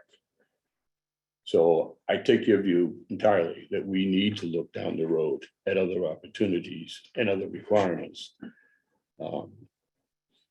But again, the vitality of the town center, I think, was mentioned, would be enhanced with a 365-day community center that's servicing the entire community. And it also meets the mission statement of protecting historic structures. So overall, I think that there's huge budget diligence that will be added to our responsibilities with the building of the school, either today or in 5 years. So I don't think timing, unless we think that the cost will go down, the timing will be our friend. And we'll just defer that decision. And a decision that I think school that served over 3 generations is due. The tax impact is significant and will always be a consideration. But I think there are other areas that we need to address and consider. But I look at the costs, I look at the cost alternative, the cost impact of a no vote. I don't have confidence that the MSBA process, if it's focused on enrollment, will change significantly. Maybe you can give it about 4 or 5 years and show that their statistics aren't substantiated. But I don't think the cost of that delay is warranted to the risk. So that's my feeling that we should pass this resolution. Madam Chairman, I yield the My floor. turn. Finally, you come full circle. I come full circle. I'll talk about, I guess, a couple things that nobody else has talked about yet, believe it or not. I 100% hear you, Jill, on the, it's a really big project. It's a lot of money. And I think that I think of a lot of what you talked about goes back to what Gus has been saying, where he was like, I want a project that's $50 million or less, right? And I've actually been thinking a lot about, like with Gus saying that it should be like $50 million less. And I think in a perfect world, that would be great. I just, with all of the current school projects out there, just haven't seen one that comes to that. And I've also thought about the fact that he's come up with this $50 million number because it has to do with like a percentage of our debt versus our expenses and things like that. And with Steve and I had talked a while ago about the fact that our expenses go up because of Prop 2.5, so therefore our availability to borrow goes up and then other things come off. So if we approve this now, probably within a very small handful of years, we're going to be within his limits that he had come up with. So I don't really know how else he came up with that limit other than it's just really expensive. I mean, I think that if I had my druthers, I would have supported the 3-4-5 school. And I would have supported the 3-4-5 school for the next thing I want to talk about, which we haven't, nobody's really touched on yet, which is the whole transition piece. And the elementary program is really important and all of those other kinds of things. But, when people talk about the campus model, I think a lot of things that people have been talking about, like, they try to hold on to like, well, okay, what is a 5th grader going to do with a 2nd grader? And are they really going to go plant stuff together in the Victory Garden? Like, I think that's great, but that's not what's important to me. And I feel like transitions almost has become this like negative connotation, especially on social media, that people are like, almost like, oh, what, your kid can't hack it. Like oh, so sorry, they have to move from a school from 3rd grade to 4th grade. They might be like scared to walk into a building. And I feel like that belittles a problem, right? Because there are kids that have true anxiety problems about that. And that's not even where I'm going with this, is that, there are things that happen in these transitions that unless you are a parent that went through it, you're never going to understand it. And I've lived, like when your kid is in 2nd grade, so really it goes back to kids in 1st grade, you get a call from the teacher that they see something that's an issue, but then, okay, then they move over to Wheelock, doesn't get picked up by the 2nd grade teacher, the 3rd grade teacher picks it up. Oh, but they tell you about it in June. They're like, oh, but I can't do anything. And now your kid's over at Dale. So then you reach out to the Dale Street teacher and like, oh, did somebody tell you? And they're like, no, nobody told me. And then you try to work it out with the fourth grade teacher, and then all of a sudden you're at fifth grade, and then all of a sudden you're at Blake. And then all of a sudden, your kid doesn't get an IEP till they're in eighth grade, because you had to go through 3 transitions. And that's a huge problem. And, you know, I listened to people talk about how that's not a sped issue. The transitions are a sped issue. They are. And if you say they aren't, then you didn't live it. Because they are. And there are reasons why elementary schools are K-5. And I moved here and I was like, what do you mean every 2 years you move? And part of me was like, oh, well, that's kind of cool. The kids are together all the time. And then all of a sudden, when your kids graduate from high school, you're like, oh, God, they were all together all the time. You know, and it was like, you go through this complete, No skip. yeah. I loved it when my kid was in kindergarten. I hated it by middle school, you know, because like you just don't get those abilities to do anything about it. Reinvent. And Yeah, you can't reinvent yourself. you can't reinvent yourself, and you have to pick up these sped issues, Kate. Because if you don't, it's so much harder. And no matter how you slice it, these kids really should be together at 3, 4, 5. And quite frankly, I don't care that it's $20 million more. I'd like us to go back and pick the 3, 4, 5. You know, I didn't attend the meeting where it went to the 3, 4, 5, and it was a school committee thing, but I'm pretty sure I might have texted Mike Quinlan and asked him what the heck happened. And then I was kind of mad that I wasn't there. And, you know, and I get it, you know, I get it, like, because we've had these meetings and both Jeff and Anna Mae, you know, and I think Jess even talked about it at our meeting about how they didn't pick the 3, 4, 5 because of money. And then I go back to my sappy quote at the beginning of this, where you have to care about the people that can't take care of themselves. And K-5 kids with special issues can't take care of themselves. They need help. And unless you are a parent that's crazy like me, that is going to be in everybody's face, you know, you do that. But the fact that we can have these synergies and try to catch these kids that are falling through the cracks between 3 and 4, it's worth every penny. So that's a big thing for me, obviously. And it's just, the only people I've talked to in town that don't want a school period are seniors that don't want to pay for it, and maybe a handful of people that just don't have kids in school anymore and they don't want to pay for it. They don't want to pay for it, and they don't want their taxes to go up. Because there's lots of people on both sides of this issue that want a school no matter what. And if we're gonna truly care about the people that don't want to pay for it because they can't afford to pay for it, we have a responsibility to do this at a time, because if we're gonna assume at some time it's gonna pass, we have a responsibility to the people that it's gonna be hard for, to make it as cheap as possible for them.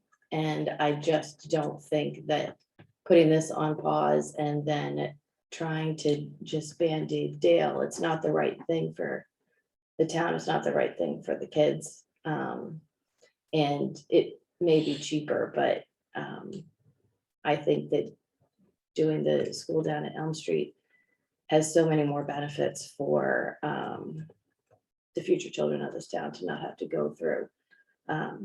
Nobody should have to go through what can happen when you get lost in the system. So, and then everything else that Steve said, I agree with. This was the only one you didn't say. So, Thank you, Sharon. so on that note. does anyone Thank you for that personal sharing of this. It's appreciated. I'm sure not easy. So. No, it's important too. I think it's vitally important. It matters. It is, Yeah. yeah, it totally matters. It matters. It's not just, I mean, and I don't say what I say to, because I have friends whose kids were just it was more of an anxiety thing, you know. But that's that. And I guess I will say, you know, I have so many friends that are gonna vote now. And we're also gonna be friends.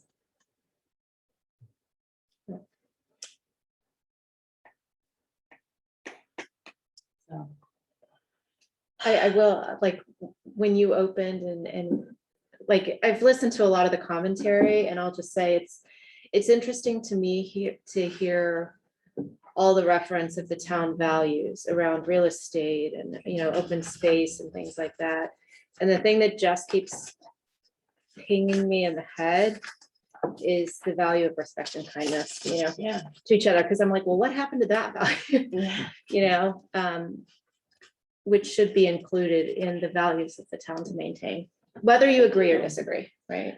yeah, I mean, I totally think that, and I totally think that, you know, I guess what disheartens me a lot is that, you know, I want everybody that is gonna vote no to do it for an extremely educated, really good reason. And I think that everything that you said, you know, falls into that category. I think that my issue is that with, you know, some people made up their decision 3 years ago, and then they haven't paid attention, you know, or wanted to listen. And I just think that we have I don't know, we just have a much bigger responsibility for what school means. And you know, and I don't have an issue with it being for $5.95. I mean, we're one of not that many towns left that don't have full day K. You know, and we can't have full day K because Memorial is too small. And at some point, all of us like that bought our houses here 18 years ago, people are gonna start to leave, and then they're all gonna move back in again. That's why these like cycles Yeah. are like these 25-year cycles, because people move here, they raise their kids, they leave, and then it happens again.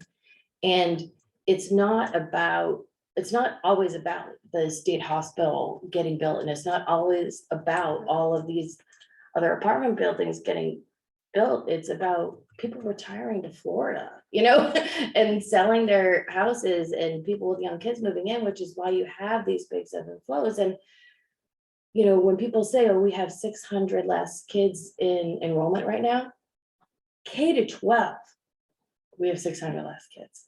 We don't have 600 less kids in every single grade. We might have 20 less kids in one grade. We might have 60 less kids in one grade. We might have 10 more kids in one grade. It's K to 12. And it's like when my kids went through, they were in the plus 200s, and what, like 5 years younger than them, it was like 160. And people are talking about like dropping Blake from 3 clusters to 2. But then what do you do with that? And I don't know how many warrant committee meetings that we probably drilled Jeff to death about the fact that why can't your school budget go down because enrollment is down. And then he explains that, you know, when it's only 5 kids down in a grade, it doesn't mean he needs a less teacher. And then, you know, how much cheaper is the paper? So it's kind of like, and I think that needs some perspective. Well, I think that's one of the things that you raised there that we really haven't talked about, which is the overall cost of the larger school. And clearly a trade-off in terms of, it equates to, I think, is it 4 incremental classes if you took 400 today, and Yeah, it's like 3, it was like Three. 3 or 4 extra classes. 3 extra classrooms, right? Classrooms. And the cost of 3 extra Like 3 or 4. classrooms is somewhere around 5 million, I think. Is that if you Well, less than I five- think Yeah, it's less than like five- something like it's less like than a 5 couple. million? I think, you know, on this Yeah. question that I did before I came to the meeting tonight, I don't know if anyone else read it, but Mike Marcucci had he put us thoughts about this vote in a Twitter message. And there was a good discussion about, and he focused on 2 things: site selection and enrollment. And his discussion around enrollment, I thought was pretty good, actually. He goes through all the different struggles he had with it and why, you know, he came up with a I guess, 4 classrooms, three, 4 classrooms, and it was, I think, $3 million in his analysis. So, but I recommend that to anybody who's watching it wants to, you know. to And I listen think to. that fits, because I know, I've listened to the selectmen talk about that. Yeah. And talk about the flexibility. Mike in particular struggled with it for a long time. Right. But he what talked does- about, in this article, he talked about the ability to have flexibility for spikes at Wheelock, right? The 2 and 3 grade spikes that maybe could be accommodated at the new school. And all the other flexibility it allows, you know, so Right. there, That's right. I mean, I think all the facts are out there. But he kind of pulled But them I all think that together. that's that piece of the flexibility. You know, the incremental cost today of 3 million, what's that worth? In terms of flexibility, so that we won't have to spend at a future days, Yeah, that will accommodate yeah, Wheelock, you know, maybe at some point.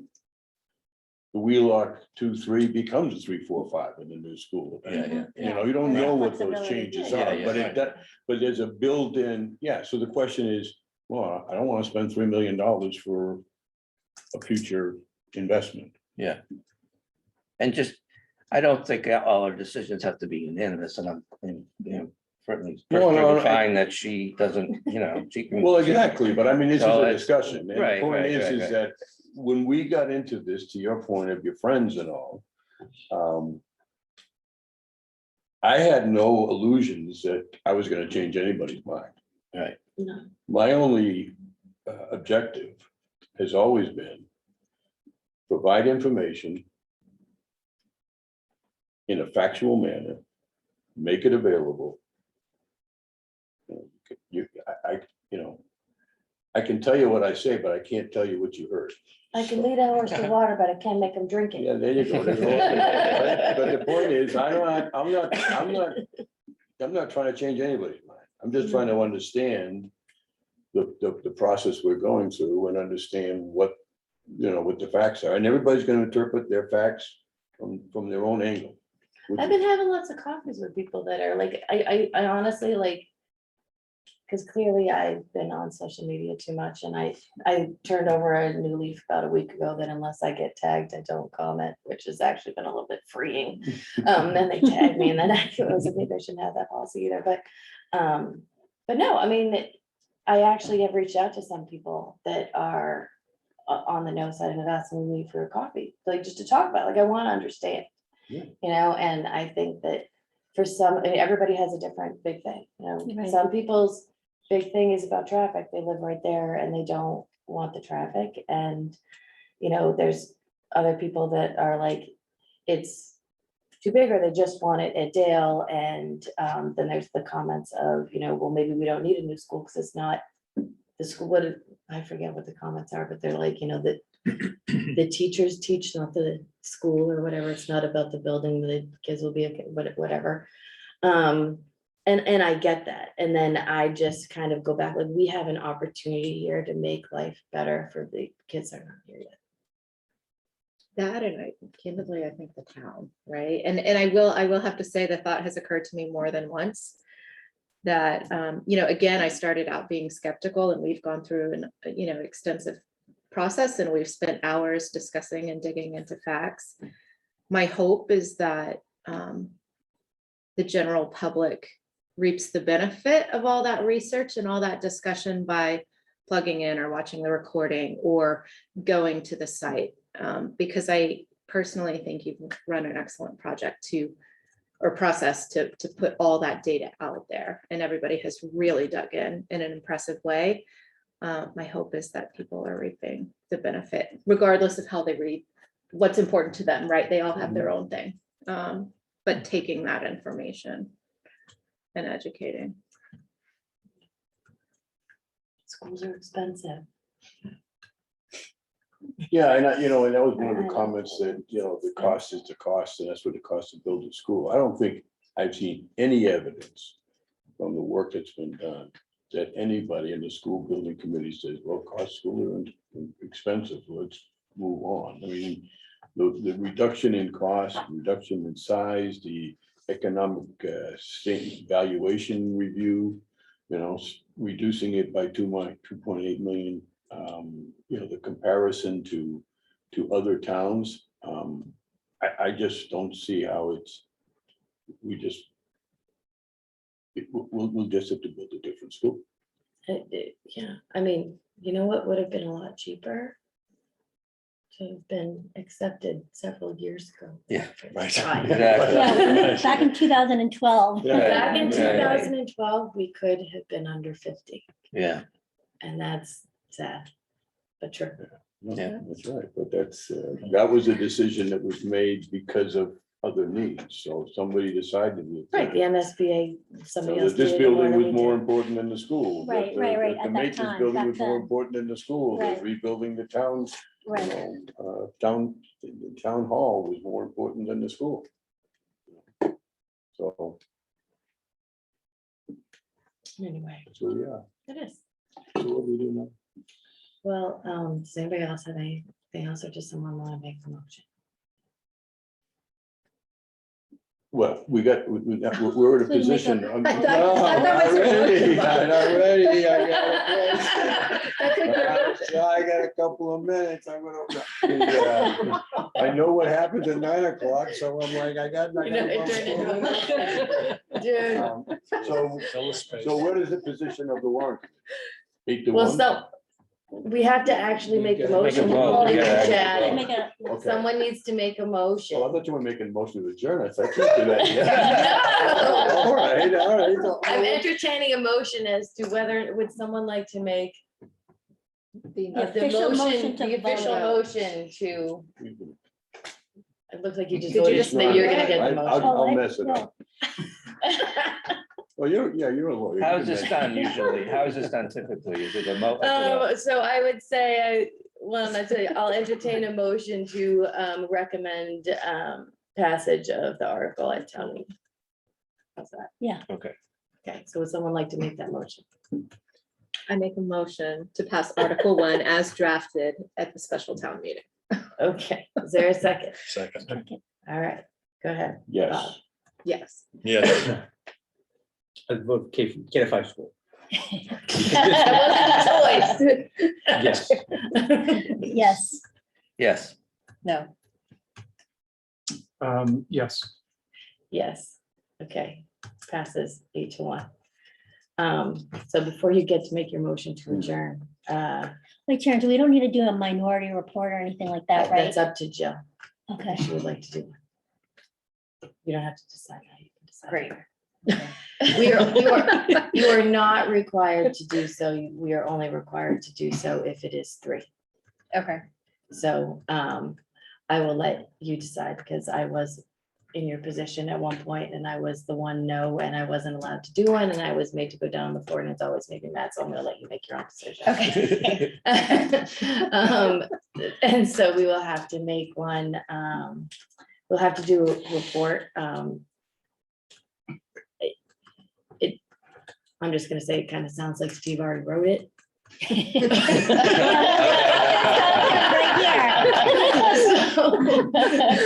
no, there's a lot of good thoughts that everybody contributed. So I would say if there's a couple people that want to work together on it, I think that we just have to have something ready by Sunday. And either one person can read it or a couple people can read it. So, but I do think at a minimum, your outlines, we could I'm happy to basis. share, yeah. So, So when the moderator was speaking, he was saying that the warrant committee would probably have something like 15 minutes to give its. I don't summary. think he gave us a specific Well, I time. He mean, said longer range. than we usually have. And that we could have a slide or two behind us when we do it. So it probably makes sense if there's a couple people that want to work on it together between now and Sunday. I say we, take a few people to go back and forth on it, maybe. They wanna, anybody wanna volunteer? You're all gonna force me to be part of it. Probably. Yes. I'm gonna force myself to be part of it. I'm gonna force Steve to be part of it because he wrote that thing. I'm happy to, yeah, I'm happy to help. That is a good Let's put that way. Speaking of notes that people shared tonight, can you send it to me electronically if you have it? That'll help the minutes. Anybody Give else that to that- Sharon. Okay, anybody else that wants to participate, just let me know, and then we'll figure it out, and then we'll get there. I don't know what time we need to be there on Sunday, so I guess I'll just send a note, but I don't think we have to do a meeting before or anything, so. Approved minutes, Well, that's it, well, 15 minutes. okay, sure. Sure, So 15 approved minutes, minutes at 11:45. What do you think? yeah, Sure. that's fine. What do we do for annual town meeting? Yeah, 5 of? Yeah, right, exactly. Well, there'll probably be a lot of people people that are gonna be like registering, so you might wanna Right. get there a little bit early. Yeah. Oh, yeah. because, Yeah. you know, there's gonna be a My- long My guess, line. yeah, Christine's probably gonna tell us 11:30. Yeah, Yeah. 7:30 or something. They're- Yeah. Okay. All right. A whole Any hour in water? advance. Okay. Do you want to make your other favorite motion? The motion to adjourn, Okay, a minute before 9. all Right right. on. Second. Okay, all right, so. what's- Yes. Yes. Yes. Yeah, Yes. yes. Yes. Yes. Yes. Put a note for case just to stay. Okay. All right, thank you, everybody. Thank you. Thank you. Nice job. Thank you for all the work.